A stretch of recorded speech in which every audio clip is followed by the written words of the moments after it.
ফের খুনের ঘটনা ঘটল মালদার কালিয়াচকে। এবারে জমি বিবাদের জেরে সালিশি সভায় বছর ৪৫-এর এক ব্যক্তিকে কুপিয়ে খুন করার অভিযোগ উঠল জনকয়েক গ্রামবাসীর বিরুদ্ধে। ঘটনায় গুরুতর আহত হলেন বেশ কয়েকজন। আহত একজনের অবস্থা যথেষ্টই আশঙ্কাজনক।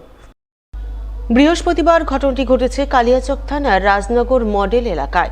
জানা গেছে, রাজনগর মডেল এলাকার বাসিন্দা মুস্তাফা শেখ এবং জেনারুল শেখের মধ্যে বেশ কিছুদিন ধরেই চাষবাস সংক্রান্ত বিষয় নিয়ে গন্ডগোল চলছিল।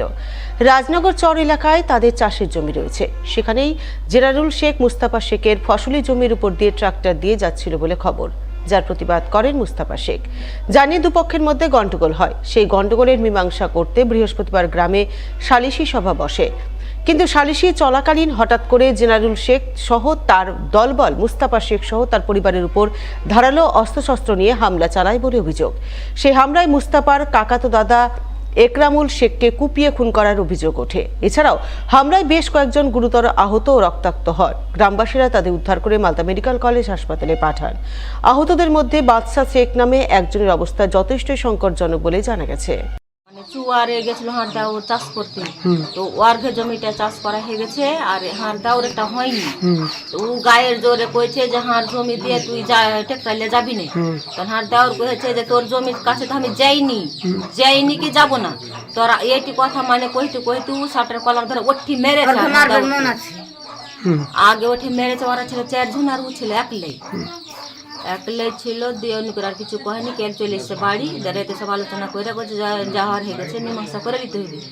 রাতে এটা আলোচনা হলো। তারপরে সকালে মসজিদে গেছিল বিচার করতে। মসজিদে বিচার করতে যেয়ে এরকম কাটাকাটি।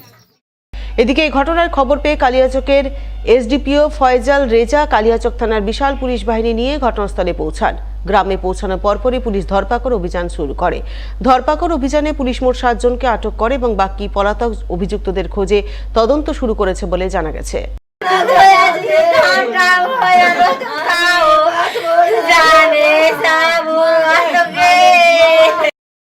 দিদার বাড়ি থেকে 3 দিন ধরে নিখোঁজ থাকার পর দিদার বাড়ির পাশের পুকুর থেকে উদ্ধার হলো এক কিশোরীর নিথর দেহ। ঘটনায় ধর্ষণ করে খুনের অনুমান করছেন পরিবারবর্গ সহ গ্রামবাসীরা। ঘটনাকে ঘিরে বৃহস্পতিবার জোর চাঞ্চল্য তৈরি হলো মালদার পুকুরিয়া থানার হরিপুর গ্রামে। জানা গেছে, মৃত কিশোরীর বয়স 16 বছর। তার বাড়ি মালদার হরিশ্চন্দ্রপুর 2 নম্বর ব্লকে। তবে দীর্ঘদিন ধরে হরিপুর গ্রামে দিদার বাড়িতে থেকেই পড়াশোনা করত। সে 10ম শ্রেণীর ছাত্রী ছিল। পরিবার সূত্রে খবর, গত 24 তারিখ সে রহস্যজনকভাবে দিদার বাড়ি থেকে নিখোঁজ হয়ে যায়। এই মর্মে পরিবারবর্গ পুকুরিয়া থানায় মিসিং ডায়েরি করেন, কিন্তু পুলিশ তার হদিশ বের করতে পারেনি।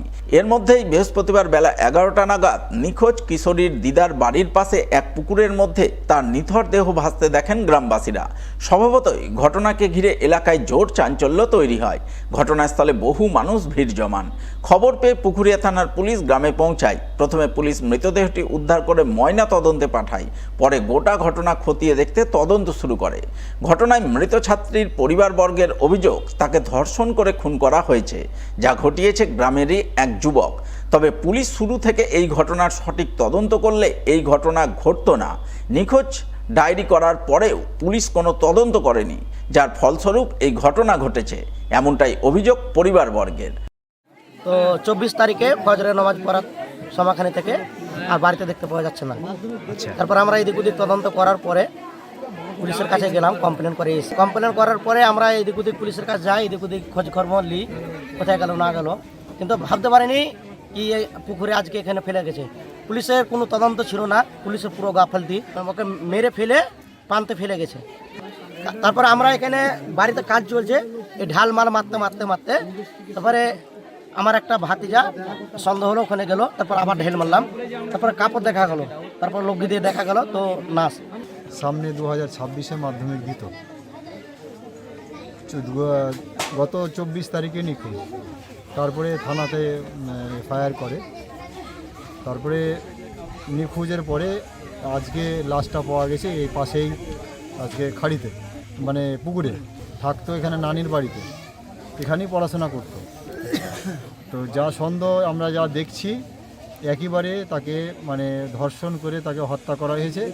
এবং পুলিশ এখানে যে ভূমিকা পুলিশের নেই এখানে, এটাও আমরা বুঝতে পারছি। এবং এখানে অনেকেই জড়িত রয়েছে, এই ধর্ষণের সঙ্গে জড়িত রয়েছে। গোটা ঘটনায় চরম দুঃখ প্রকাশ করেছেন রতুয়া 2 নম্বর পঞ্চায়েত সমিতির সভাপতি মোহাম্মদ আমির উদ্দিন। সেই সঙ্গে এই ঘটনার সঠিক তদন্ত দাবি করে ঘটনায় জড়িতদের বিরুদ্ধে কঠোর শাস্তিমূলক ব্যবস্থা গ্রহণের দাবি জানিয়েছেন তিনি।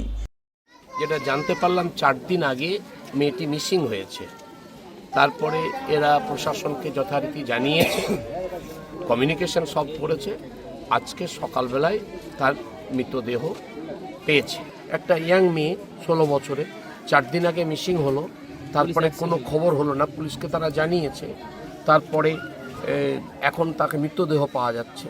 এটা তো স্বাভাবিক মৃত্যু বলে আমি বলতে পারবো না, কখনোই এটা অস্বাভাবিক মৃত্যু। এটা পরিবার এবং এলাকার মানুষ এটা দাবি করছে। তারা কতবার যোগাযোগ করেছে, কতবার যোগাযোগ করেনি সেটা তো আমি অ্যাকুরেট বলতে পারবো না, তবে এরা খুব জোর দিয়ে বলছে যে বহুবার যোগাযোগ করেছি, পুলিশ দেখেনি, এটা এরা বলছে।